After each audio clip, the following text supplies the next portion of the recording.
Good morning, everybody. Good morning. A while back, I was reading through some things of philosophy, and I've come to a certain stage in life. And one of the things that I thought was useful to share was you start off every morning by having some grateful thoughts. So this morning I woke up and I say I'm grateful this morning for being in Vietnam, a country other than where I come from. Second thing that I was grateful for is seeing more friends. Yeah, for example, and meeting new friends. And the third thing I'm grateful for is all of you actually for flying AirAsia here yesterday. Thank you very much. Those of you anyway. All right. Before I start off with, I would just like to give you a bit of a background besides what I stated in the books there. The topic that's been given to me is somewhat ironic because I happen to be a dinosaur that came from the world before digital media, if you like. Those were good old days when, believe it or not, there were as much as 3 TV stations, a handful of radio stations, and you have print media, which is relatively easy for you to cover. And for those of you who are born in the internet era, there was no internet, there were no mobile phones at all. Imagine living in a world like that. But we survived. I think for those of us who have come from that era, I count myself to be a very privileged person because I've had the opportunity to learn about marketing the way it was done in the past and marketing the way it's going to be done now and beyond as well. And I think it's useful perhaps to share some of these experiences. And lastly, just to highlight as well, it is a very humbling experience to be here amongst the media greats, Margaret Lim, Margaret Aoyong, for example, the rest of you are here, and being asked to talk about something concerning digital media is a very humbling experience because the world that we came from was a very simplistic one.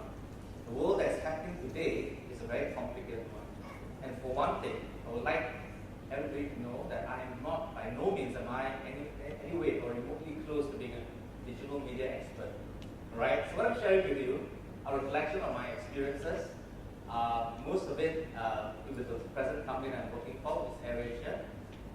Like Kaki and Ben said just a bit earlier, there's no right or wrong, and I hope you bear with me as well. Questions are welcome at the end of the session, and by all means, challenge whatever I'm going to be sharing. Like I said, there's no right or wrong, and I'll try my best to answer your questions. All right. Now, just to perhaps do a bit of housekeeping. Most people might think they understand the business of low-cost carrier, but it is not necessarily true in all aspects. So I just wanted to take some time to go through very quickly how the model works essentially. Now, the short-haul, low-cost carrier, which is AirAsia, basically fly within a 4-hour radius, if you like, right? And the long-haul carrier, which is AirAsia X, flies above 4 hours, but usually below 8 hours. And it is something that we want to try to stretch as much as possible, because if we are going to be flying more than 4 hours in the case of AirAsia, we will have to make sure that the capacity of 180 pax will have to be compromised. So for example, if we're going to be flying 4 hours and 45 minutes to a location, the maximum load you can carry is maybe 160 pax. So what does that mean? It simply means that you cannot make revenue out of the full capacity, right? Now the second thing is that we use our aircraft to the max. We can essentially use the aircraft for a maximum of close to 16 hours a day, flying time, right? So we try to stretch that as much as possible. Anything lower than that is not going to be effective for business model. Now the third thing is that we have a very strict regimen of what we call OTP. Now that's not one-time pin that you receive when you do a credit card transaction, right? It is what we call on-time performance. So for AirAsia, the on-time performance is a turnaround time of 25 minutes. So the moment the aircraft goes into the docking area, you'll feel the aircraft droop a little bit. That's when our chocks come into, how shall I call it, to block the wheel from moving. So that's called chock on, right? From that time to the aircraft starts reversing, the time is 25 minutes. Okay? other than that will compromise on our turnaround. And we have a strict KPI to follow, whereby the operations team will stick strictly to the 25 minutes turnaround time.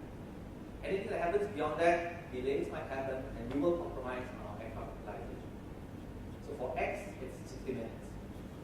Now, one more thing which is very apparent but maybe not common knowledge is that we utilize one single type of aircraft. In the case of AirAsia, it's an Airbus 320. How does it help us keep costs low? Very simple. One set of crew or pilots that know how to use the aircraft, maintenance, training, everything, etc. All one single aircraft type. Compared to our competitor who might have 3, 4, 5 different aircraft types, they will have to keep spare parts, they have to keep training manuals, they have to keep so many things multiplied by 5. Okay? Our crew size, we work our crew exceptionally hard. So compared to the normal full service carrier, we only carry 4 crew in the case of AirAsia and 9 in the case of AirAsia X. So the crew, they are multitaskers basically. Alright, they look nice, prim and proper and whatnot, but they also clean toilets. Okay, they do all the cleaning, not the cleaners, the crew do the cleaning. When you leave the aircraft, prepare themselves for the next flight, 25 minutes later. Okay. Now, seat options, well, not too long ago we started introducing seat options for people who want to select perhaps seats of their choice. And the typical model of a low-cost carrier is that you pay for what you want. So typically taking you from A to B, you pay for your fare, that's it. If you don't pay for anything else, that's fine. But if you want to choose a seat by the window or the aisle, you pay a little bit extra. If you want to check in luggage, you pay a little bit extra. If you want to have meals, pay a little bit extra. So for the traveler who's a vanilla traveler, just wanting to get from one place to another, simplistically pay for your fare. Right? Okay. So given that that was our business model at that point in time, what was the quickest and easiest way for us to reach our customers? Tony Fernandez was actually young and was living one. He had this idea of wanting to democratize air travel. He wanted to make sure that everybody physically fit can fly. And we wanted to get the product to everyone, 24/7, 365 days a year, at low prices. So the only way we can do that is through the internet. Alright? When the company first started in 2001, we did go through the normal distribution channels. Some of you might remember us having some small little kiosks in places like Tesco, Giant, selling air tickets. But that model didn't prove to be very successful because we couldn't keep our costs at low. Right? So the internet as a distribution channel, why? Simplistically, number one, it helps us to keep our costs low.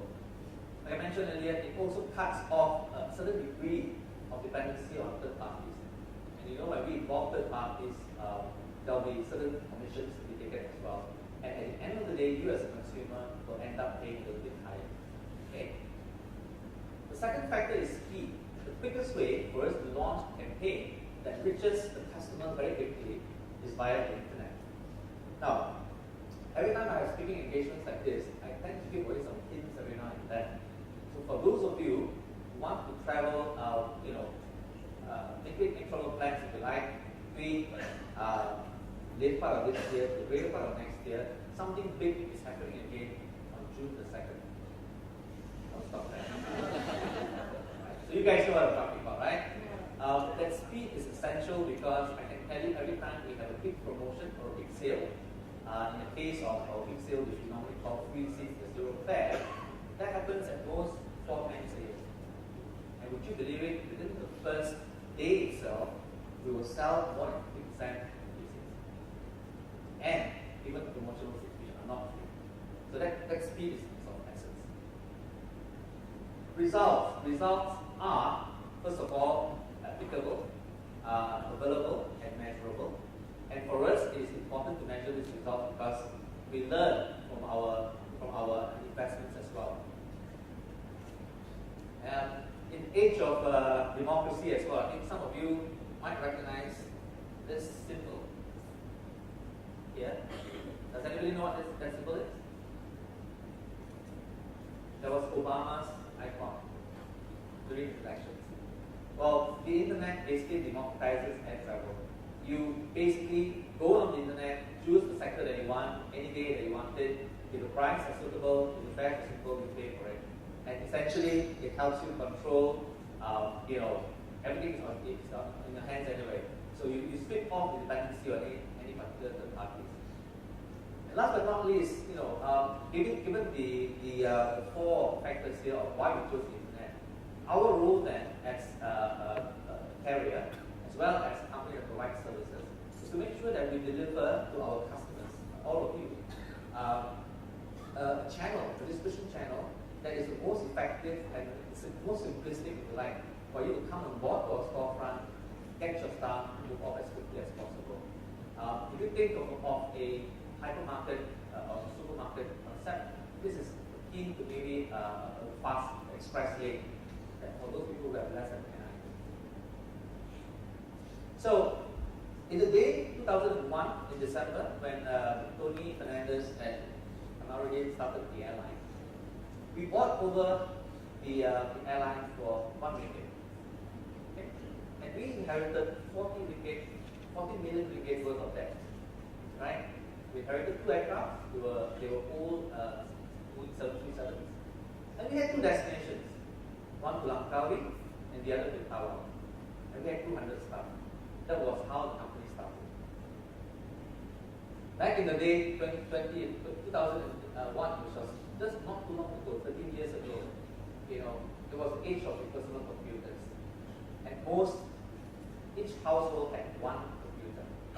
Right? These were all essentially using the dial-up connection. I always remember that kind of dial tone, dial-up 515. Then you wait a long, long time for things to happen. But we were happy. We were happy then, weren't we? Right? And it was jarring versus DMNet. That's it, simplistically. We started carrying mobile phones around, and you can see people talking very loudly in coffee shops, basically showing people that they have mobile phones. And at that point in time, mobile phones were used for talking, for SMSing, and even MMS were very, very minimally used. And that was the age where we started depending on the phone book in our phones. We forgot, we couldn't remember how we couldn't memorize numbers anymore. All of us are dependent on the phone book for calling. I think all of us here at most can remember maybe 4 numbers, 5 numbers. That of your own and immediate family. It was also the point in time when I first remembered investing in a small little Palm Pilot. God forbid it was monochrome. There was no color. Right? We used a stylus, which is hopeless anyway, and you could only synchronize it to your PC when you're talking to the cradle. Right? And online shopping, at least in the Malaysian context, was unheard of. So that was just 13 years ago. In the day, when we first started, obviously we couldn't rely on the digital media. This was the array of things that we did. Alright? Black and white advertisements using print primarily. And because we didn't have a lot of money, we had to rely on very, very highly impactful, a little bit controversial, and almost rebellious kind of content. This is the one which I particularly like. There's a new girl in town, which is twice the fun and half the price. That was when we went to Singapore and we were trying to take a dig at Singapore Airlines at the point in time. So things like that were the order of the day at the point in time. And I remember Tony in one of his speeches will always tell people, do you guys know why I wear the big cap? Right? And he said, look, when we were poor, when we didn't have enough money, any opportunity for the media to interview me, to talk to me and take photographs, that all those things are advertising opportunities for us. And it was apparently Kamaruddin who asked him to put on that red cap. So that red cap became synonymous with Tony Fernandez. If Tony Fernandez was to walk around in Kuala Lumpur today, wearing white shirt and jeans, trademark, without his cap, he's a bit like Clark Kent. The moment he puts on his cap, everybody thinks he's Superman. But without his cap, some people don't recognize him. That's the truth. So essentially, the dependency at the point in time was more on print medium, and the reason why we went a bit more quirky with our content was because those kind of things will affect some impact. Then came 2003, 2005, in and around that period, personal computers became more common. I think households began to have more than one began to have laptops in a way to replace your desktops. Bluetooth came to the picture, and finally broadband, as you know it. Mobile phones, fantastic, they came in color. Cameras started happening. At the point in time, it was all more about form factor. What kind of shape? Does a phone flip? Does it twist? Does it, turn around? You have banana phones, all kinds of shapes and sizes. So it was not so much about functionality. Almost every phone had the same function, but you show off the form factor of your phone, the one that fits nicely into your back pocket or something like that. And the age of PDAs started happening.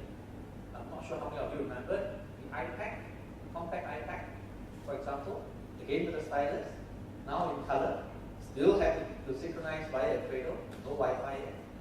And the BlackBerry started also. And one of the revolutions that started at the point in time was the emergence of the iPod. I think it's 2003, 2004.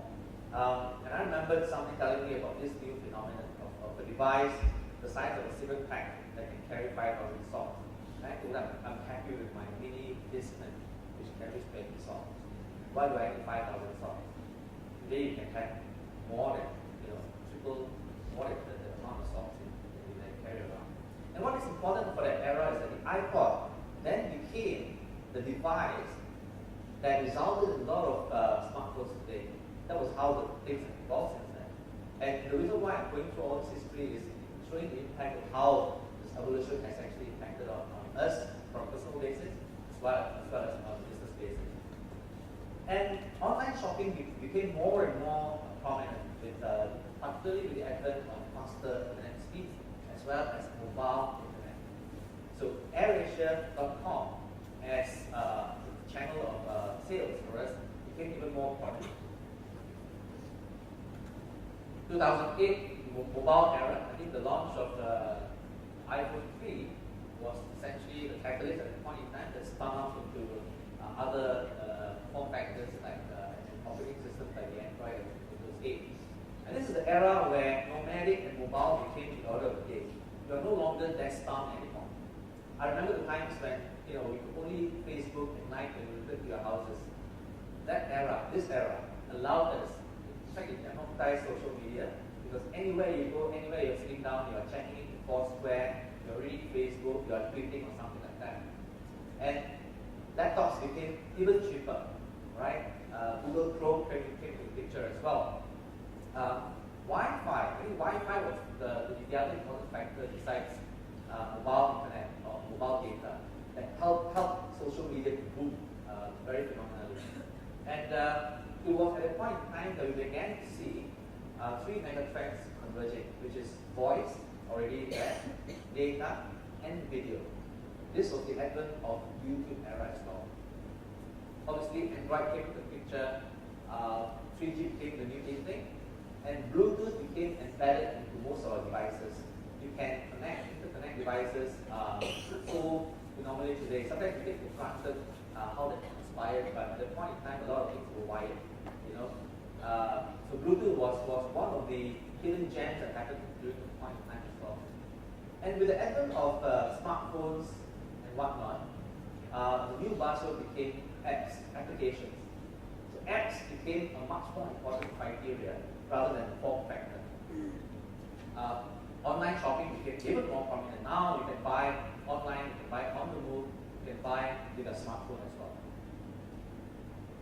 Today is an era in which things are becoming smaller. We are far more dependent on the cloud to store our files. Laptops are becoming smaller. We have ultrabooks now. Essentially, like talking to some of the speakers and delegates as well yesterday, there's now a tug of war going on between Apple, Samsung, iOS, Android. Windows, unfortunately, somewhere behind that. But this kind of competition is really healthy. I think Android has basically nudged iOS, having more apps now in their store. And now we tend to look at the convergence actually of a smartphone or a laptop or an ultrabook as something that you use for personal basis as well as business. I think a lot of companies now are encouraging you to bring your own devices, BYOD as we call it. So some companies might go into the era in which they do not supply you any it onto the system. Smartphones, what else can I say? Everybody here carries a smartphone, or two, in the case of we must remain connected everywhere we go. In Vietnam, you go on data roaming or you buy a local SIM card. So everybody wants to be connected all the time. Tablets coming back, if you think of the PDAs at the point in time as more or less a tablet device, it's now coming back with a vengeance. This time around, no stylus, only use of fingers. So all these things are happening all at the same time. And I like to look at it as a convergence of something that I call DNA, which is devices, network, as well as applications. With LTE coming on board as well, things are becoming quicker. You can essentially do anything from wherever you are. So, moving on to this whole thing about the internet phenomenon and all that, it has come to a stage whereby online shopping is the rage right now. Many people are professing to do online shopping almost on a daily basis. Some of them are getting more addicted to online shopping, right? People spend quite a fair bit of money on online shopping.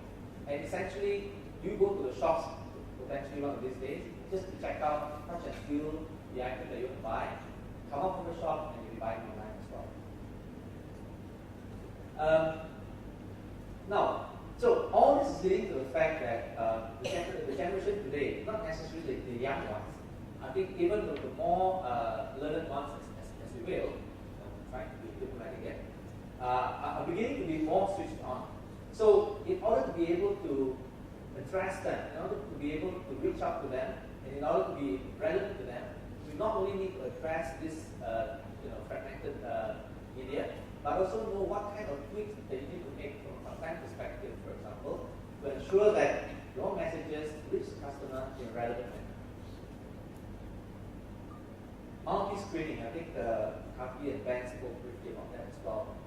I don't know how many of you experience this, but take my example, for example. I'm a football fan. So every time I watch football on the big screen, I'll have my laptop with me to do some work, heavy work at night. I'll have my tablet with me and my phone is standby as well. The phones are to be used to do WhatsApping, for example, this course ago or against. The tablet, bigger, easier, you can do it there, you can do your Facebook. So at any one point in time, 3 to 4 screens. Is that roughly that? Everyone? 3 to 4 screens is roughly? So that is the kind of context we're in today. So everything needs to be fitted into this environment.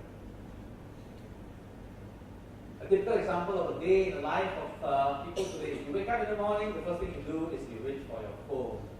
Perhaps you press the snooze button. Right? Perhaps somebody is calling already or you have messages already. And then the kind of thing that you do that people don't normally speak about. But I'm sure a lot of you do your thing while reading things from the tablet or your mobile phone. So yeah, don't be shy about it. A lot of us do that. Then you either commute to work, hopefully you're on a bus or on a train, out comes the tablet or your phone again.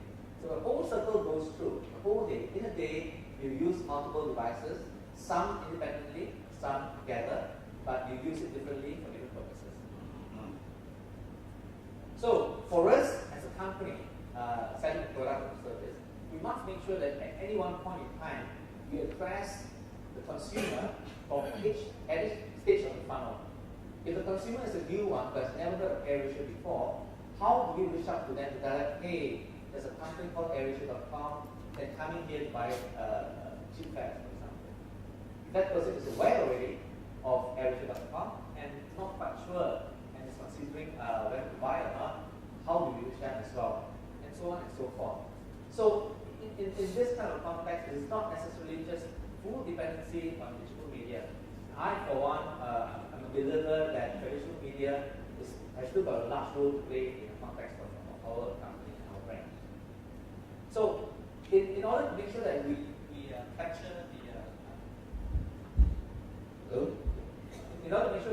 the audience and do not miss out on anything, it is important and it's vital to ensure that we understand exactly what message we are trying to disseminate, and which stage of the consumer funnel are we targeting at. And with that, we can then learn how to practice the use of media more effectively, investing in the ones which are more effective by doing learning. So this is how we normally approach the digital battlefield, if you like.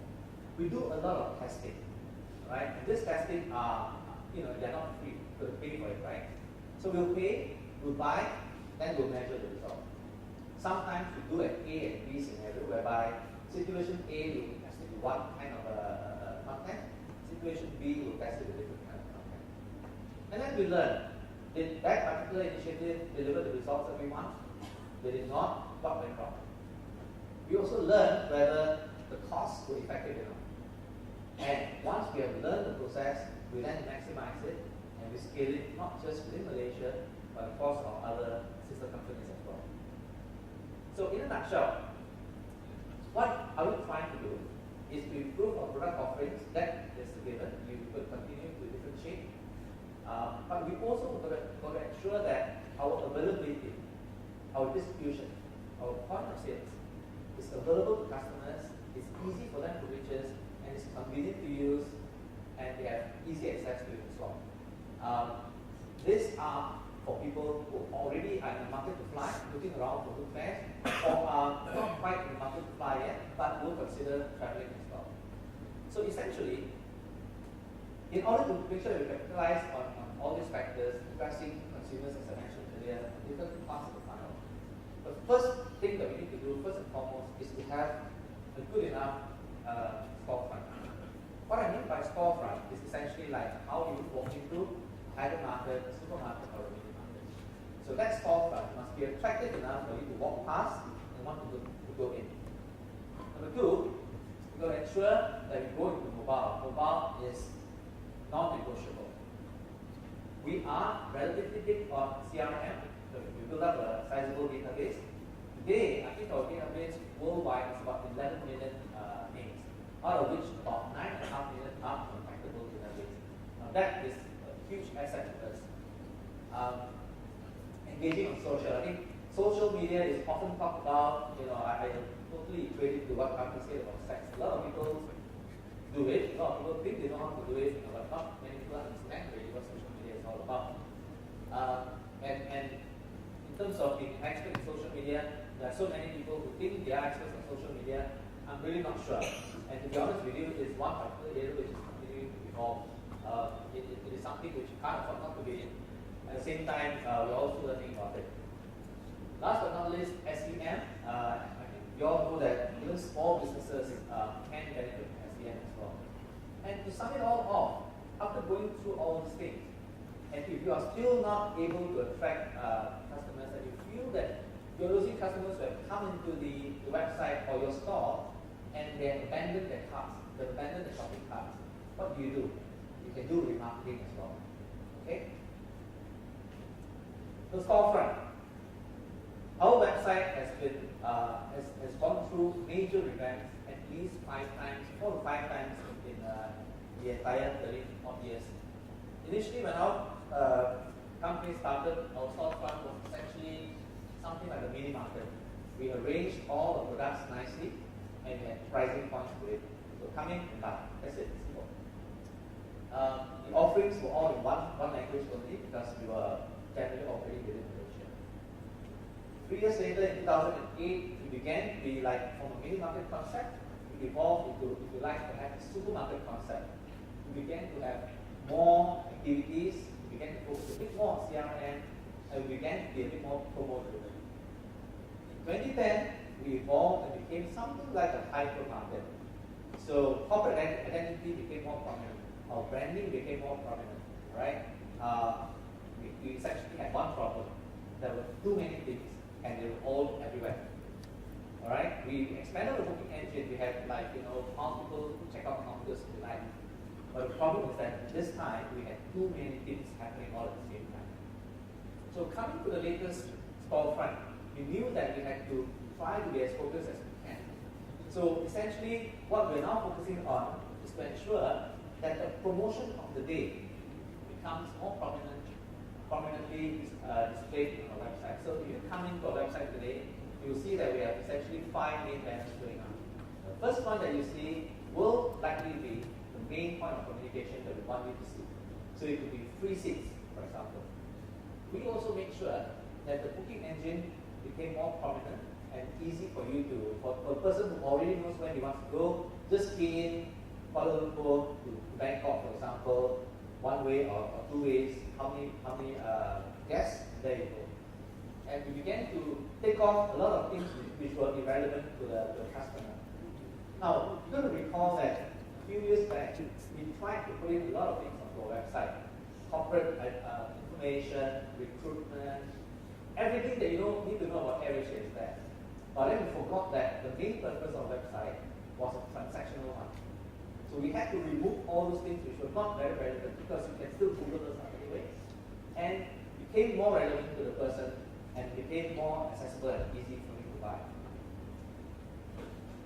In terms of mobile, I'm happy to say that we have now gone into all the major platforms. We are on iOS, we are on Android, and on Windows as well. In terms of downloads, we have something just above 4 million downloads today.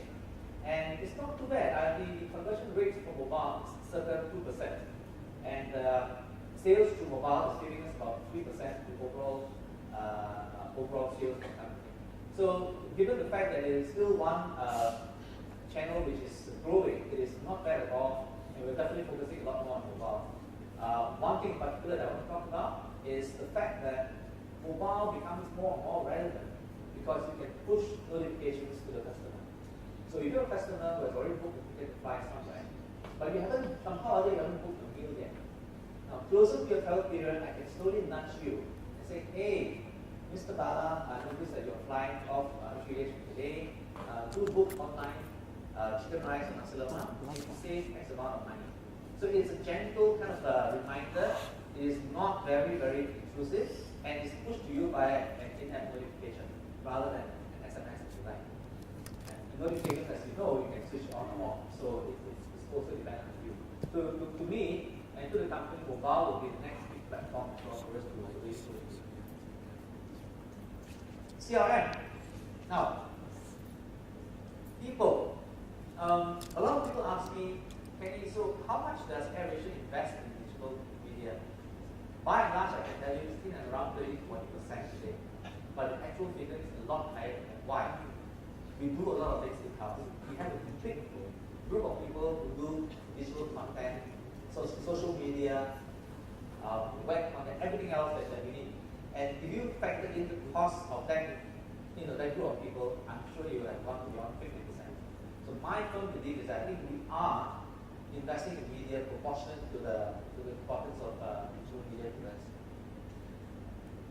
The mindset, we used to look at the customer from a very kind of linear perspective, but today we're going to look at them from a different perspective as well, ensuring that we look at them as a person and not just a login or not just a data. And because of the fact that we have a very robust database engine, we do have information about travelers. You know who you are, how often you travel, most of the time you travel alone or with somebody, we know whether you travel mostly to business destinations or to leisure destinations. So we can tailor our communication messages to suit your needs. Systems. So we have people, we have the kind of mindset to approach. We need to ensure that we have the tools that people can use effectively. So internally, we ensure that all our people in AirAsia, for example, coming to the company and seeing people on Facebook, on Twitter is not a crime. You can Facebook in the office. Not a problem, right? And last but not least, delivery. In order to deliver a message which is akin to the traveler's needs, we tie up with this company called BIP, and the loyalty program that we have is called BIP Loyalty Program. And it's beyond just getting points for flying and using those points later on. You can now even shop and gain points. I'm not sure how many of you know, for example, if you go to Paradigm Mall in PJ, almost all the shops there will allow you to claim points after you have purchased items. So those points, as you accumulate it, will be redeemed later on for flights and other ancillary items as well. So CRM is a big thing for us. As I mentioned earlier, we have almost 11 million members on the base now, and growing. Social media, I think there's enough to be said about it. So I'm just going to go through very we do have a lot of platforms that we engage on. And simply because we have different platforms, because each one of those platforms will reach customers in a different way. Two, depending on which platform you go to, it elicits different kind of responses as well. Three, different types of engagement. For example, Twitter is one that we use more to push messages. Brand affinity, obviously, every time you see AirAsia's logo, it is more or less consistent across all platforms. And depending on which platforms you like, the brand is always kind of following you or stalking you as well. So, take an example, Facebook, for example. Facebook, as in the case of many companies, is our anchor when it comes to social media. It is one platform that we use very, very diligently and very consistently. And on Facebook itself, just for the Malaysian side, we have 2.3 million likes already. It is something that we can use to communicate a lot of things. In case of assuming there's a crisis, for example, you can also use it to communicate what are things to do, what are the service recovery options. Twitter, like I said, is more for engagement, and it's also for customers to feedback to us. If you have a problem with ticketing and all that, you can tweet us at Ask AirAsia as well. Google Plus, still very new, pretty far behind the rest of it, but we also intend to ensure that if anything should happen, we have a platform to do it on as well. Video, I think, is something that cannot be ignored as well, whether it's on YouTube per se, or embedding YouTube videos or Vimeo, for example, on Facebook or on Twitter or even Instagram. Instagram, I think the phenomenon of selfies is amazing. Everybody does it as well. I think we are also one of the first to pioneer the use of hashtags, and most of the items that we have on Twitter and Facebook are also hashtags as well. Some of you might be following Tony himself. He's got 960,000, I think, followers now on Twitter. His tweets are monitored by a lot of people, including the media. I think mainly because he's quite a controversial person. So a lot of people who follow him will get news up front. Sometimes we learn about things about the company from his tweets rather than himself directly. So, in essence, the proliferation of social media cannot be emphasized. I think it is here to stay for us because of the mere fact that travel is actually an experience. Travel is something that you do for leisure. You take a lot of photographs and you want to share. Therefore, social media is a very key aspect of that. On search, there are only three components to it, essentially. Our basic mantra on search is this: we are not scared not to buy everything. We don't want to buy every single keyword. Right? So quality is far more important than quantity for us. Again, if you remember my earlier slides, we will buy X number of keywords, we will learn from it whether it's effective or not, whether it achieves a certain objective, and then we will measure the results and go on from there. Another thing that I would like to highlight as well, we do not buy keywords to create awareness. We buy keywords to ensure there's conversion. So keywords that do not convert for us, we chuck it away. So from doing keyword strategy, we try to optimize that. I think essentially the way to do it is to continue the learn, test, learn, and maximize concept. And at the end of the day, which we haven't quite done yet, once we've gotten all these learnings, scaling it across to other markets. We have businesses in India, in China, in Taiwan, in Hong Kong. It's as simple as a few clicks if you like. And because we notice that learning from one market can be replicated quite easily to other markets as well. And we have a small little department in the company that does all this learning as well. So what have you seen? We have actually seen our click-through rates increase tremendously. We have seen our conversion rates increase tremendously as well. And I'll give you an example. We started doing a lot of things on search towards the end of last year. And our spend on search went up by as much as 50%. Whatever the sales, the conversion that has come through this particular search strategy has resulted in close to 700% increase in sales. So that tells you that yes, you might have to invest a little bit more, but the rewards can be quite tantalizing. Now, we have two other small little things that we do. We do relatively well as well. In order to make sure that the combination is done correctly, besides pull strategies, we push as well. And we do that by disruption. Some of you might remember a project that we did with Sir Richard Branson, in which Tony had a bad with him, he lost, and he had dressed up as a female FA for a game. That got us quite a fair bit of fanfare. So both on traditional media and digital media. And we utilize videos quite effectively as well. Right, last but not least, display advertising is simply to do with the right placement and trying different ad formats. Again, testing the right formats, learning from it. Those that doesn't work, we chuck it away. And some of the placements that we use are predominantly placed on the top of the leaderboard kind of a thing, which essentially is one of the best ones. We also try different shapes and sizes depending on what kind of news are being reported. And in terms of formats, service banners, leaderboards, all sorts of editors as well. Again, the whole concept about it is that we are in a good position because we have an in-house department, and we have the ability to turn around things quickly, test, to learn as well. Okay, some examples of video. Right, so what next for us? I think the whole process of continuous learning will continue to happen. You can bet your bottom dollar that we'll continue to enhance what we already have. And one of the things that we're doing currently is working with the booking engine, enhancing the website as a whole. Mobile, as I've spoken earlier, is very key to us, and going a bit further on CRM and CRM systems as well. We will continue to innovate. I think the use of near-field communications, NFC, has come into the picture. Cashless transactions, especially on board, is one of the things which we're looking at quite aggressively. And that would essentially mean Wi-Fi on board as well.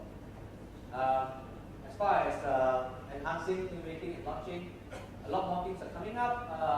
We're trying to go paperless as far as boarding is concerned. We will introduce more things for you to buy. Besides food and baggage and whatnot, hopefully we can introduce more things which is part and parcel of the traveling experience. New format of apps, absolutely, that will happen. And last but not least, perhaps we should do much better on customer care. And I know that that's one of the areas in which there's a lot of issues and feedback currently. So in a nutshell, that's it from me. Please feel free to ask questions. But essentially, the key message today is that AirAsia is a company that's highly dependent on the digital media. It is not just a form of marketing to us, but it is really a form of conversion and sales. Something like 85% of our sales come from the online channels, and 15% come from traditional channels like travel agents and the rest of it. So thank you very much for being a very captive audience. I'll take questions. Any? Yeah, any questions? There are mics on the floor.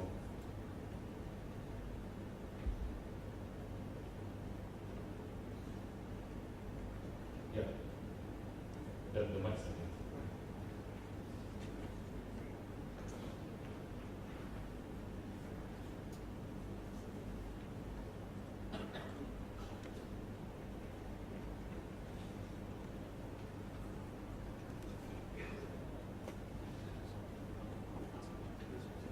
Please introduce yourself, where you're from.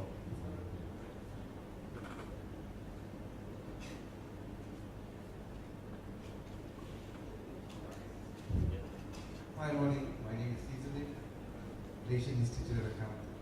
I'm an accountant by economic agency. My one question, this is your presentation.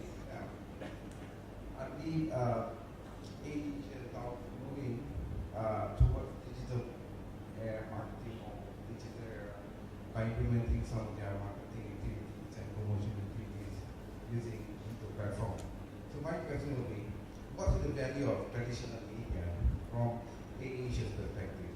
Is there so-called future for traditional media in Asia? Thank you. Thank you very much.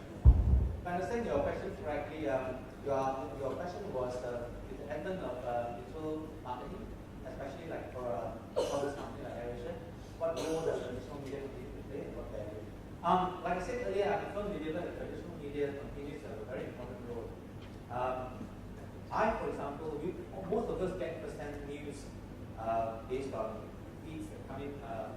are push to us.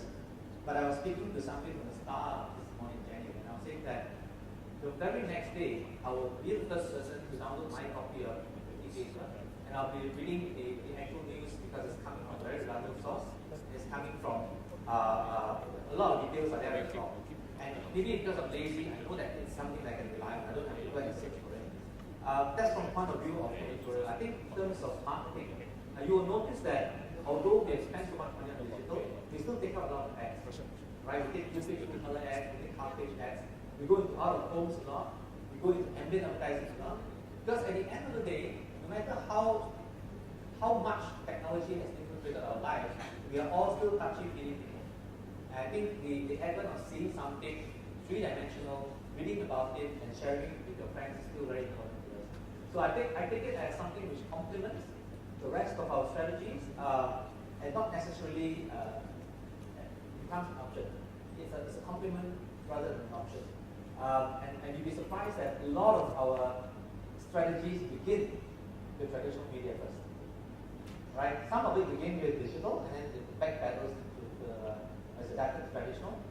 Some of it actually starts with traditional. So it's still very important to us, for all of you media owners out there, you be rest assured we are still very much investing in traditional media.